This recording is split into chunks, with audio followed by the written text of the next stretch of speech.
Tributes continue to pour into Winfield's farm in Oshawa following the death of the great Northern Dancer.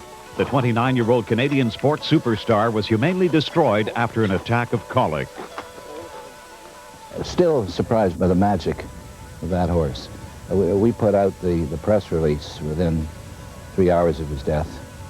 And within an hour of that, my phone was ringing and our farm manager's phone was ringing. And out at Oshawa, my vice president's phone was ringing in Lexington, Kentucky, and just news organizations from all over. And a friend phoned to say that night Northern Dancer was on the night news on British television. Northern Dancer will long be remembered by even casual race fans. Historians will note that he was the first Canadian bred to win the Kentucky Derby. We're all set, ready for the start. They're off. We're away to a good start. Mr. Brick on the inside veered out and shut off Quadrangle. And it is Mr. Brick in the lead as they come down the stretch. And moving from the outside is Royal Shuck. Wilrad is in between horses. Quadrangle is running fourth. The Scoundrel is fifth. He'll Rise on the outside is running sixth. Running for the turn now. It is Mr. Brick and Royal Shuck. Royal Shuck, Mr. Brick are heads apart. Wilrad is third. The Scoundrel is fourth. Quadrangle on the rail is fifth. He'll Rise is running sixth. Northern Dancer is seventh. Mr. Moonlight is eighth.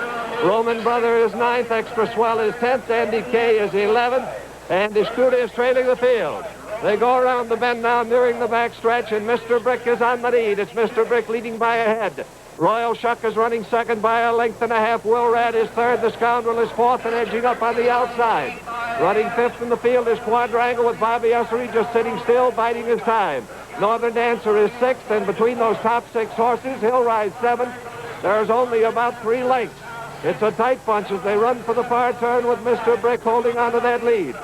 Mr. Brick is on the lead. The Scoundrel is moving at him now on the outside. As they go to the turn, the Scoundrel swings up on the outside of Mr. Brick.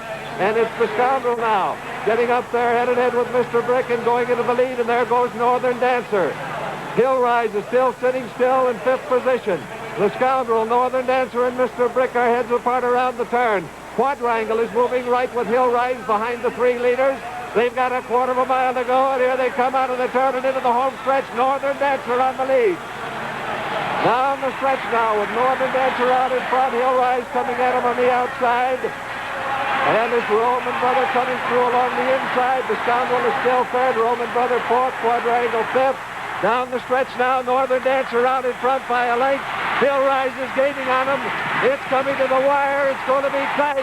Northern Dancer gets it. Northern Dancer by a long head. He'll Rise second. It'll be very close between Roman Brother and the Scoundrel for third. Well, yeah, I think Canadians will remember Northern Dancer as being the first Canadian bred to go down there and win the Kentucky Derby, and that was a big thing. And I think the average Canadian will remember that and know about that. And he was a true Canadian sports hero for doing that.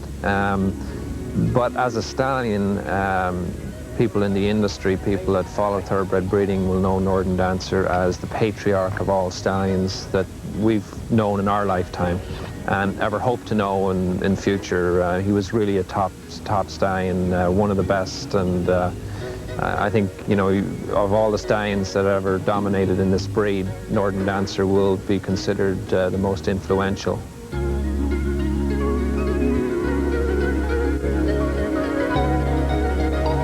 He was the boss. He was king, and he knew it. He got visitors from all over the world. He knew what a camera click was. He knew when he was on show or on display, and he was sort of a ham. He had a personality. You know, we remember him here as a foal and as a yearling as being quite cheeky and, you know, and sort of unpredictable. And as a racehorse, we could never have predicted the success that he had, but I think our overall feeling was that, you know, he was always a success at all stages. He was always, you always had to pay attention to him. He always commanded attention, and he always got it. But it didn't start out that way. In fact, Winfields had hoped to unload the colt early.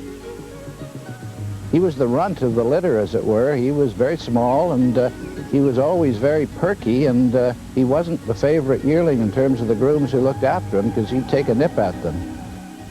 He was offered as a yearling in a private auction that Mr. Taylor had in 1962 as a yearling with a pre-price of $25,000. There was another colt in our crop at that time. This was on Bayview Avenue, who later who sold in the same sale for $25,000. His name was Brockton Boy. He was purchased, picked up, and we were left with Northern Dancer, and it's the greatest thing that ever happened to Winfields and, you know, Canadian racing and breeding. It went from there, and you know, his racing record is there for all to see. His breeding record will be how we'll remember him the most. The legacy of Northern Dancer will live on for years. He sired more than 1,000 stakes winners, and 295 of his yearlings have fetched more than $183 million. To have inherited the responsibility for looking after that great horse is an enormous challenge, but also an enormous gift. He gave a lot, Northern Dancer did, to the Taylor family. He also gave a lot to racing as a whole. A tremendous record. 11 victories in 14 starts. Coming into today's race had won over $280,000, and now today he can add $114,300 more.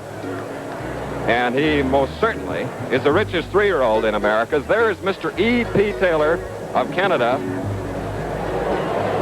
leading Northern Dancer, who is really lathered up, perspired after that Trek record time of 2 minutes for the 1.25 miles on a lightning fast track. Mr. Taylor is quite an interesting man. He had Victoria, who finished third in the 1960 Derby. This is his second try at winning it. He's a 63-year-old tycoon, most influential businessman without a doubt in Canada. He owns Lyford K in the Bahamas, the Argus Corporation, internationally known for his industrial and financial interests. There is Bill Hartack, the native of Johnstown, Pennsylvania, a boy who now has a record of 4 Derby victories in 6 starts and 1 second. He has yet to be on a Derby favorite, as Northern Dancer closed on the board at 3-1. It was Hill Rise who finished second, closing at 7-5. Bill Hartack, the jockey, holds the record for the most stake wins in 1 year. Led the nation 3 years running.